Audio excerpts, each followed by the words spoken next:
Thanks for tuning in to the HR Uprising podcast. I'm your host, Lucinda. The HR Uprising is focused on helping forward-thinking people professionals deliver real lasting value in their organisations. I'm a chartered psychologist, speaker and trainer, and recently authored the best-selling business book, How to Be a Change Superhero. My day job is founder and CEO of software and training business Actus. This gives me the opportunity to work with other businesses like yours. We are focused on building a better workplace for people wherever they are located, with the help of our performance, learning and talent management software and our training and consultancy services. Every week on the podcast, I will be covering different topics and challenges, joined by relevant experts and real-life people professionals. Thank you so much for tuning in. I really hope you enjoy and get value from this week's episode.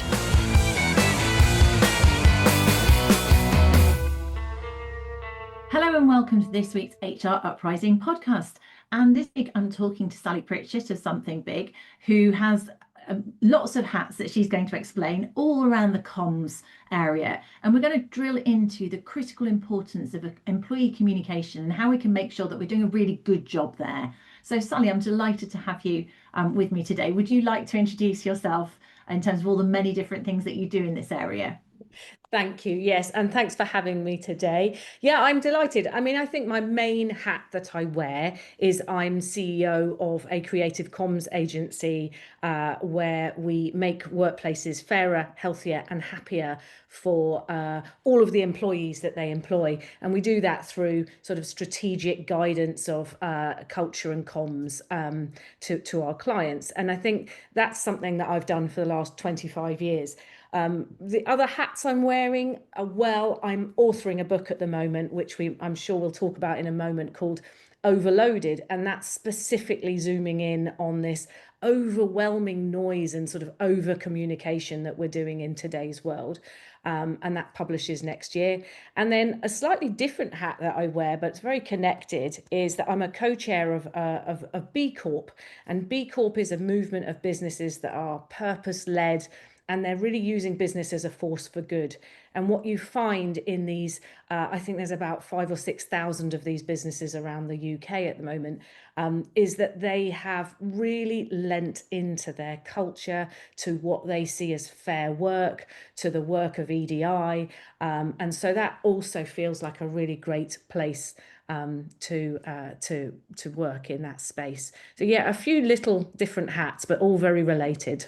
Yeah, I didn't realise about the B Corp thing, which I guess we could completely segue off into. But there's in terms of sort of, I guess, the role of HR and comms, and maybe what's changed in terms of comms. I mean, communication has always been important. We have communication departments, but I guess what I'm picking up from what you're saying is that it's more difficult than it used to be because of communication overload. Hence the title of your book. Is that how you see it? Yeah, I mean, I think that has been a factor in that we have now got a lot of communication, lots of channels, lots of overload. So I think cutting through that is definitely something that's evolving and changing. But I think perhaps the other thing that's changing here is the expectations of employees, because many years ago in my early career, I didn't question a lot of stuff. I was just told what to do and I got on with it. And I probably would see myself as quite a compliant and subservient member of an organization. And I don't think the generations that are coming through now see things in the same way. That's not a negative. I think that we are much more curious. We are bringing our whole selves, if that makes sense. And we want to understand the why behind why we do things. And I think that means that for organizations, communication becomes ever more important. We need to bring people on the journey. They don't just come because we gave them a job and we're paying them at the end of the month. It's interesting. Yes, it's kind of the expectations of communication are higher. It's people want to partake in it. I think of it almost a bit like medics, and people don't necessarily automatically just accept what the doctor says or things that say. In the same way, in an organisation, people don't blindly follow anymore. They need to feel part of it, part of the decision making, I guess, as well.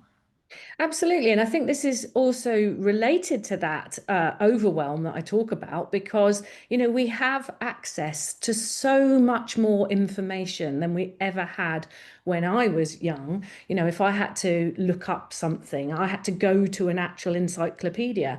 And now, sitting over dinner or in a coffee shop, someone says, "Oh, I wonder about," and you just look it straight up.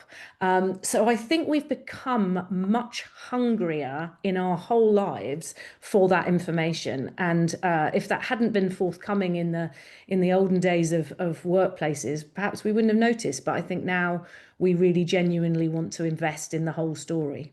And it's interesting, there is room in the same way as, you're saying if we're in a restaurant or whatever, Googling something, there's room for disinformation and there Yeah. is room for disinformation in organizations. And I suppose this all links to people being engaged and motivated and bought into an organization, I'm imagining. Yeah, absolutely. I mean, you're really leading us into a trust here, and trust is a massive issue. We have to look at the Edelman Trust Barometer, and what we see there is that we are losing trust in politicians, in media, and obviously in the leaders in our workplaces. And this is a huge issue when it comes to productivity, when it comes to discretional effort, when it comes to retention, because we feel very invested in our work, and we need to trust the leaders who are leading that work. And I think this actually full circle comes back to that B Corp movement. The B Corp movement is a global movement, but it's fastest growing in the UK, interestingly. And I think that is a desire for ethics and trust, and the belief that if I'm going to give you 37 and a half hours a week or whatever it might be, then I need to trust that you're doing some good in the world. And I'm not actually, and this is a terrible phrase that I heard, but employees don't want to have blood on their hands. So people are saying, I don't want to work for an organization that's, doing something wrong and making, ruining the planet or doing something bad. And I think that ethical side of employees is perhaps more of a trend in the last 5 to 10 years than it used to be. That's interesting. So, I mean, I guess you've answered part of the question I'm going to ask there. Because what I was going to ask is how can HR and leaders in organizations communicate in a way that engenders trust? And one of the things you're saying there is people want to hear about more purpose, I suppose, or doing good in the world. So there's something there as opposed to shareholder value or beating the competition type thing. But what else? How should people be communicating to build trust, given that it's so important and it looks like it's declining? Yeah, and I'm going to use that awful word, authenticity, because that's the word of the year, isn't it, really? But I think transparency and authenticity, without them sounding too cheesy, I think they're pretty critical. And I feel sorry for leaders in that scenario because we expect a lot of leaders, but at the end of the day, running a business at the moment in this, we've been calling it VUCA environment. It's now called BANI, which is a whole nother podcast episode probably. But You might have to tell me what it stands for. That's a yeah, new one. I'll put that. That is a new one. I'll tell you about that one in a second. But whatever the sort of circumstances, it is choppy waters right now. I call running a business a bit like a contact sport. So if you can think of a rugby player at the end of a good game, they're covered in mud and they've got a black eye and they've got bloody nose. And I think that's what running a business is like at the moment. It's just that we're a bit cleaner and we have less mud on us. But in reality, what we've got in leadership is we've got all this challenge, and then we're saying, oh, and by the way, can you just be a bit vulnerable and authentic and transparent? And they're thinking, well, I don't really want to tell you everything that's going on. We've got all these challenges. And they feel a lot of pressure to know the answers and to see the future and be able to predict it and all of those things. And I think in the last few years, we've seen a pandemic that came out of nowhere. We've seen the uprise of AI, way faster than anyone predicted. Who can predict what's going to happen in the sort of American politics coming out of Trump? So no one's really expecting leadership now to have the answers, I think. And I think the best thing they can do is to say, we don't have a crystal ball, we don't have the answers to what the future looks like, but what we do know is where we believe our purpose is and the values that we run as a business and how we're going to equip ourselves to navigate these choppy waters. And I think so that makes sense in terms of really trying to ground ourselves with based leadership and we're saying authenticity to be trustworthy for leaders to make sure that people have something to hold on to that's more robust, I suppose. Like you're saying, when it's rolled choppy, it's like an anchor, I suppose, is what we're saying when you're talking about choppy waters. Yeah, I think an anchor is a really great analogy there, because in this sort of unstable, uncertain world, we need our leaders to be that stability and to say, hey, there are some things here that are not changing. I'm doing an awful lot of helping our clients at the moment with change comms because there's lots of transformation, there's lots of change. And I always say we must remember to talk about the things that are not changing and our values and our purpose and, our mission and vision. Those are the things that shouldn't be changing. And we need to be quite consistent in talking about those things.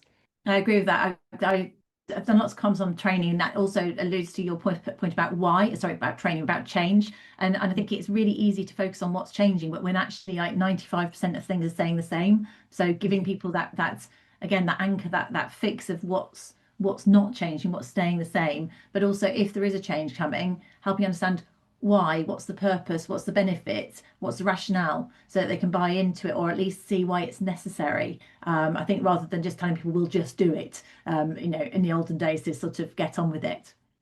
And I'd love to pick up on your just do it, because I think this is one of the biggest challenges I see in comms, is that we have been far too monologue and sort of just broadcast, send another newsletter, just send an email out or whatever it is. And I think that's why we've ended up with some of this overload.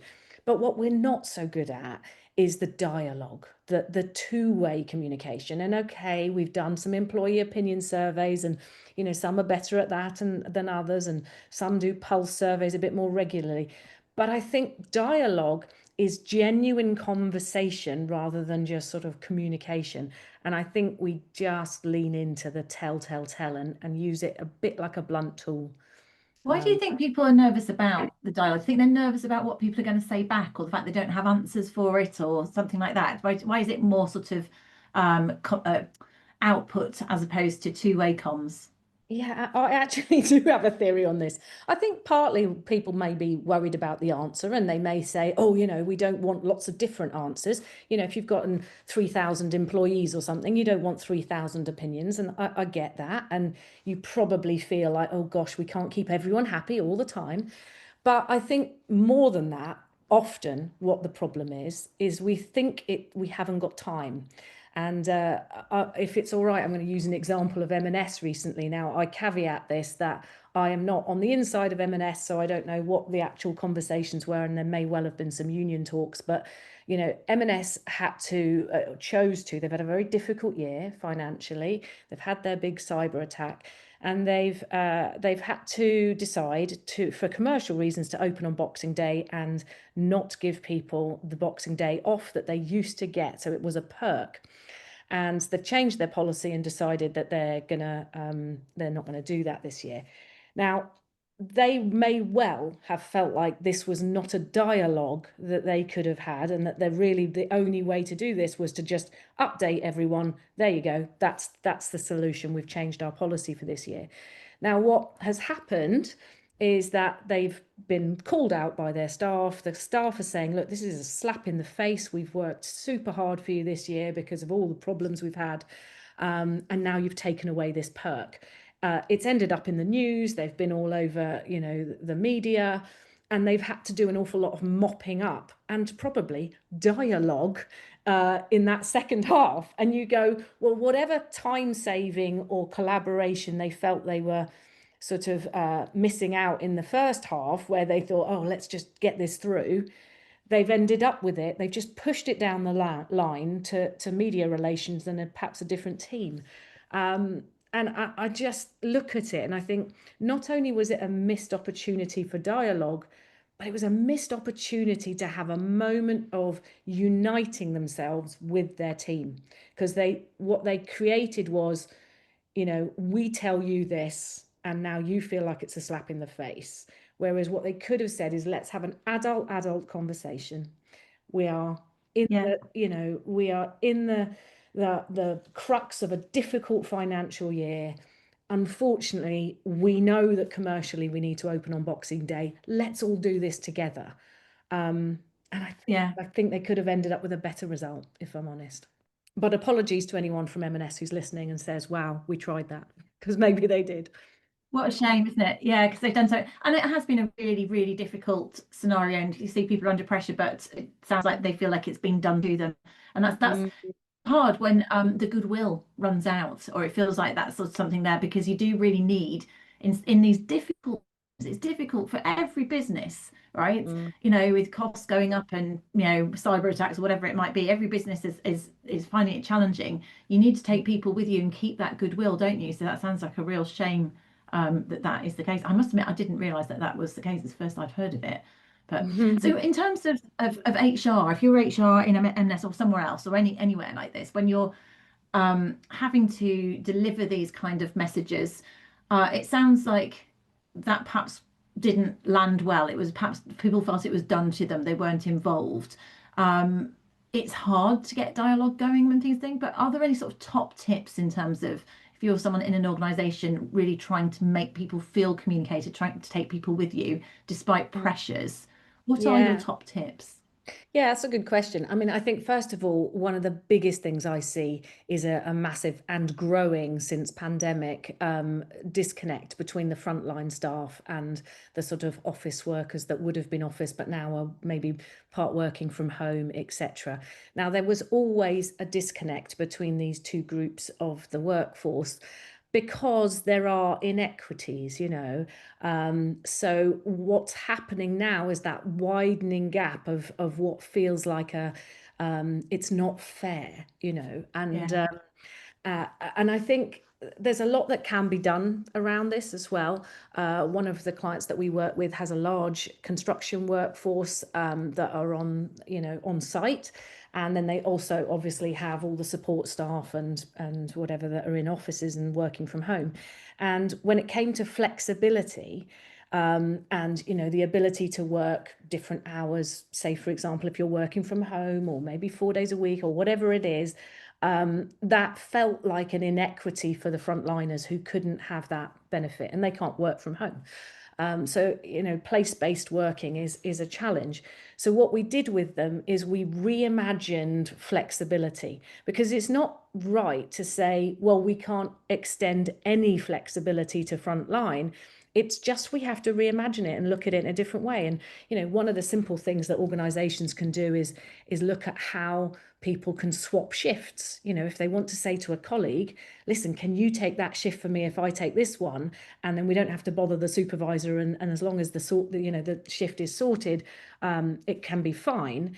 Even just giving people that ability to go to a doctor's appointment or pick up kids from something, it makes a massive difference to frontliners. That's quite empowering actually as well, because it's treating them like adults as opposed to as opposed to being done to. So you can see that absolutely makes sense. Yeah, I mean, treating employees like adults is an absolute must, in my opinion, and I think that's often where we fail. So I think that frontline gap and that disconnect is a really important area. The other thing that costs us nothing but just needs a little bit more thought a lot of the time is language choice and sort of word selection. I do sort of put my head in my hands sometimes when I look at how we communicate with our workforces, because it's either we haven't really thought it through. We haven't put ourselves in the shoes of the person that's receiving this. We've decided what we want to say and we're just going to say it. Sometimes it'll be full of jargon and it'll just be too corporate. And I say, can we make this more human? If you read it out loud to yourself and say, do I sound like a human? Do I sound like I would say this to my colleague? Or do I sound like I've just left Eton, or I'm a mad scientist or something? So definitely say things out loud. I think this is possibly getting worse with AI, because of course the temptation is just to get AI to write it for us, and that's also and then you sound like an American robot. And a bit toxic positivity, if I'm honest. And there are some real sort of clanger phrases that AI uses all the time. And it comes to your comment about trust, because if I don't trust that you've even written that, and I think it's come from AI, or I think that you're trying to tell me, you're trying to put some spin on something, then you've lost my trust. So I think language choice, and I'll give you a tiny example of this. We work with a lot of organizations that run night shifts. And I'm always picking them up on things like lunch breaks. They'll talk about lunch breaks, or they'll talk about something seasonal, but it's a global message. And you're like, listen, just replace that lunch break with rest break. Yes. Because as soon as you say lunch break, everyone on the night shift goes, yeah, well, they don't care about us. We're just an afterthought. So language choice can either make someone feel really acknowledged and seen, or it can make them just turn off and distrust. I mean, that's just actually engaging your brain about who your audience is, isn't it? But it's so easy not to do. I used to work for a global, a German company, global company, that the business language was English and American English, and they would send out emails to everybody, and it would say, and it would start in German, and it would say scroll down for the English version. And I was thinking, seriously, what message does that send? I'm less important, right? Yeah, exactly. And I think this is what happens to frontline staff as well. Almost laughable. But the point also, I'm just thinking about things like people say you, or as opposed to we, and if this, and actually being authentic, going, this isn't ideal. If I had a choice, we would be doing things differently. However, the circumstances are the circumstances, so this is the best we can do in these circumstances. Just being honest is and authentic. I think we kind of go, fair enough. It's difficult. And there was quite a lot of that going on during COVID. Businesses were quite good at doing that. Quite a lot of businesses being honest. It's tricky times. The problem is it has continued to be tricky times in many ways for businesses. So that empathy needs to continue, and that adult conversation needs to continue. Absolutely. Yeah. So if you just like to sum up this in terms of, I'm an HR professional in a small business or a larger business. What would your sort of top 3 takeaways be for them if they wanted to just look at the impact of their comms within their business? I think number 1 has to be how we position the importance of communication within the organization. And I often say to people, right, just go check it out, because often internal comms sits within marketing. Because that's where the comms skills were, it's where the comms agencies were, etc. And it was seen as they're just another audience. Now, if I'm HR or I'm diversity and inclusion or something, I personally feel that if you don't connect me to internal comms, then I'm trying to do a job with my hands tied behind my back. So I think the first thing to do is to understand where we are putting communication within the organization. How are we funding it? How are we, bringing it into the party? At what point? Is it an afterthought? Well, we decide the message and then we just shove it in the channel. I think that's the first thing I would do. I think, it's the second thing I would be doing is going, this is a parenting hack, but once someone said to me, what you talk about is what you get more of. So if you keep telling your kids to stop bickering, what you get is more bickering. I really encourage people to look at what is the main conversation going on in your business, because that's what you're getting more of. And often at the moment, I'd say some of that conversation, too much conversation, is about hybrid, back into the office, work from home, visibility and all this. And it sort of feels like nonsense. And I'm like, can we get over that conversation and move on to how do we manage this business and grow it and all the rest of it? Because if we're not talking about things that are driving our business forward, then no wonder we're getting stuck. So we're so busy talking about the how as opposed to where and why and what next kind of thing. Yes, absolutely. And I think the third thing, and I probably sound a bit controversial about this, but I think unfortunately in large organizations particularly, leadership is there by title and by hierarchy. It is I'm a leader because that's what my title says, not because I'm inspiring people around me to follow me. And I think we just need to remember what a leader needs to do. And I can't remember who I should point this quote to, but someone said, if you're not inspiring, then you're not leading. And so I would encourage ourselves, especially in HR, to look at the leadership team and go, how are we inspiring the organization? How are we bringing that sort of passion for what we're all doing, and really make sure that people want to come on this journey with us? And that goes for, employer brands and, all of those sorts of things throughout the organization as well, because it is our job to inspire people to want to do this. I think that's a really nice point to end on, actually, because I don't know if every HR person out there realizes or thinks of themselves as their role to inspire, but absolutely it's our role to go out and inspire and inspire both employees and leaders to communicate well, to communicate effectively, and to generate that authenticity. Sally, thank you so much for joining me today. If people want to reach out to you as a comms consultant, we'll obviously put links to your TEDx and things like that in the show notes, but how would they get hold of you? Yeah, absolutely. I mean, I like to be available. I have a community for HR and diversity and inclusion and internal comms culture leaders. It's a community where it's called Work Wonders, and they can come and join that, and it's free and there's no strings. And the purpose of it is to bring people like HR and internal comms into the same room, because I think all too often that is not the case in business. So that's been really successful. And I have a website called sallypritchett.com where I can come and do speaking slots and other things. And so I'm pretty easy to find, I would have said, on the internet. Fabulous. Well, thank you so much for joining me on the HR Uprising podcast. Oh, you're so welcome. Thank you for having me. I really hope you found this week's episode useful and enjoyable. If you did, perhaps you could recommend us to a friend or colleague, or give us a review on your platform of choice. It really helps new listeners to find us. Now, you can access links to any of the information mentioned in this show via the website www.hruprising.com. Further free resources are also available at www.actus.co.uk. There you can also find out more about our software and training solutions. Finally, why not join our LinkedIn group, the HR Uprising, to share ideas and collaborate with other like-minded people professionals. Thank you for listening to the HR Uprising podcast.